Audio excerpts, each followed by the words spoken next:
1971 সালের 16ই ডিসেম্বর আমরা স্বাধীন হই। স্বাধীন হওয়ার পরপরই আমি আমার জন্মস্থান ঢাকায়, এখন পান্থপথে যেটা সমরিত হাসপাতাল, এটারই একাংশ আমার বাবার বাড়ি। তো আমরা হঠাৎ দেখলাম যে মানে রাইফেল টাইফেল হাতে নিয়ে লোকজন বেরিয়ে গেছে, মানে ছবি বন্দুক নিয়ে ছবি তোলা। এটা শুরু হয়ে গেল 16 ডিভিশন, এরকম একটা ব্যাপার ঘটে। এবং এরপরে শুরু হয়ে যায় ভুয়া মুক্তিযোদ্ধা। আমার মানে কর্মজীবী হিসেবে আমি চাকরি জীবনে যাদেরকে আমি মুক্তিযোদ্ধা সহকর্মী হিসেবে পাই, তাদের ধরে নিতে পারেন 80 থেকে 90 ভাগে হচ্ছে ভুয়া মুক্তিযোদ্ধা, সার্টিফিকেট সর্বস্ব মুক্তিযোদ্ধা। আবার এই 5ই আগস্টের পরে আমি এখন যেটা প্রায়ই দেখি, লক্ষ্য করি, সমন্বয়ক হাজির হন। যে সমন্বয়করা আদৌ সমন্বয়ক ছিলেন কিনা সেটা নিয়ে সন্দেহের যথেষ্ট অবকাশ আছে। কাজেই এটাও একটা আরেক ধরনের সিনড্রোম, ভুয়া সমন্বয়ক সিনড্রোম। তবে আমি এসে রংপুরের যে খবর নিলাম, রংপুরের অবস্থা আল্লাহর রহমত অন্য অনেক জায়গার চেয়ে ভালো। রংপুরে বোধহয় এই অনাচারটা একটু কম। যদি এরকম অনাচার থেকে থাকে, অনুগ্রহ করে তাদেরকে আপনারা প্রতিরোধ করেন।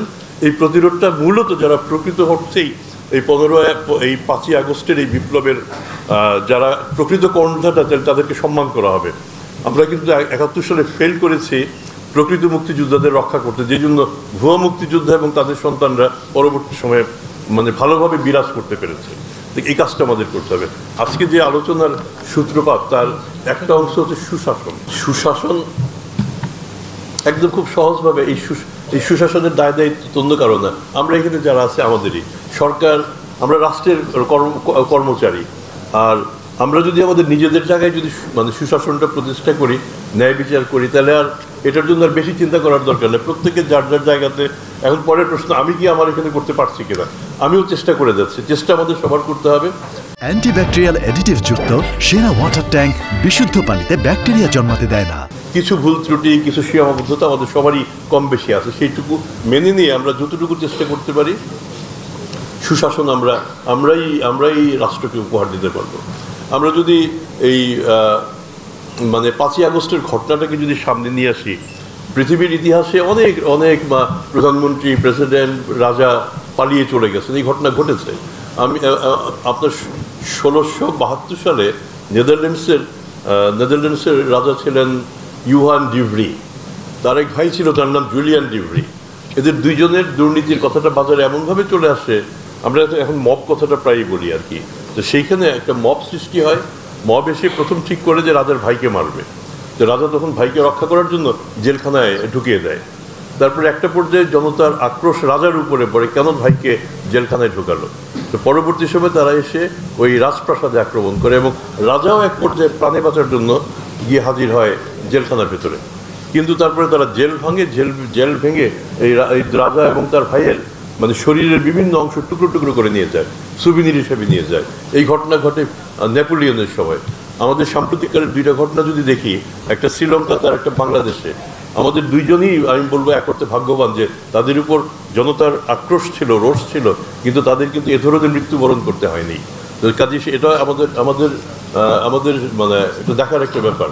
আমরা যদি এখন রাষ্ট্রকে মানে আমাদের সাবেক সরকারকে এরকম ফেসিস্ট পর্যায়ে আনতে কারা সাহায্য করেছে, আমরা একেবারে চোখ কান বন্ধ করে বলতে পারি we are responsible for it. তারা চেয়েছে, কিন্তু আমরা তো বাধা দিই নেই।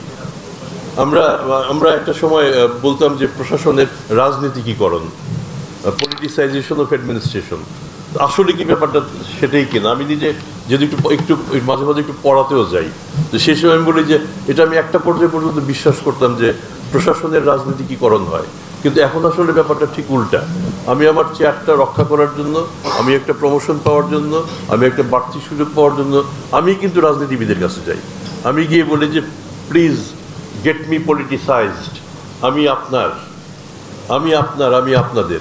তো কাজে এই একটা খুব বড় রকম একটা পরিবর্তন কিন্তু হয়ে গেছে, যেটা আমি যোগদান করার পরই দেখতাম, যখন কারো আপনাদের সরকারি কর্মকর্তা পদোন্নতির সময় হয়, তখনই দেখা যাচ্ছে তার বিরুদ্ধে প্রচুর অভিযোগ চলে যায়।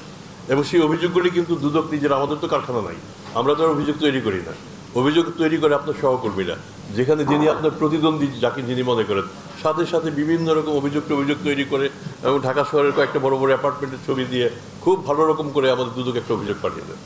এখন এরপরে যেটা হয়, এরপরে এসএসবি থেকে বা পদোন্নতি বোর্ড থেকে জিজ্ঞেস করা হয় দুদকে তার বিরুদ্ধে কিছু আছে কিনা। তা আমি একটা কাজ করেছি, যে দুদকে অভিযোগ গেলেই অভিযুক্ত এটা মনে করার কোনো কারণ নাই।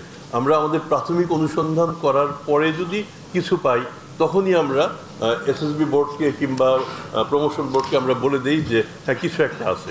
আদারওয়াইজ এখন যত অভিযোগই যাচ্ছে অধিকাংশ বিশেষ করে অভিযুক্ত কর্মকর্তাদের বিরুদ্ধেই যাবে। যে অভিযোগগুলি যাচ্ছে এগুলি সেই অর্থে দুদকে আর পাত্তা পাচ্ছে না। কাজে এটা আপনারা আশ্বস্ত থাকতে পারেন যে আমরা এটা করতে পেরেছি, এটা নিয়ে আগাতে দেবো না আর কি। যতক্ষণ না কিছু পাচ্ছি ততক্ষণ পর্যন্ত আমরা বলবো তার বিরুদ্ধে কিছু নেই। আমি আপনাদের সবার মঙ্গল কামনা করি এবং টাকা পয়সা যেখানে সেখানেই তো দুর্নীতির প্রসঙ্গ আছে। কাজে আপনারা সবাই একটু সচেতন থাকবেন, সতর্ক থাকবেন এবং মানে দেশকে আমাদের তো দেওয়ার মতো তেমন কিছু আর নাই। একটা জীবন ছাড়া সৈনিক হলে না হয় জীবনটা দিয়ে দিতেন। এখন আমরা যদি একটু ভালো কাজ করতে পারি এটি হচ্ছে দেশের জন্য দেওয়া। আমি আপনাদের সবার কাছে কৃতজ্ঞতা প্রকাশ করি। প্রফেসর ইউনূস উনি একান্তভাবে চাচ্ছেন যে এই সময়টার মধ্যে যতটুকু সম্ভব পরিবর্তন করা। আমাদের কিন্তু একটা আশঙ্কাও থাকে যে রাজনৈতিক সরকারের সময় কি হবে, আমরা কিভাবে কাজ করব। আমরা যদি শুধু এইটুকু মনে রাখি we do not belong to any political party, আমরা সরকারেরও সঠিক না, আমরা হচ্ছে রাষ্ট্রের।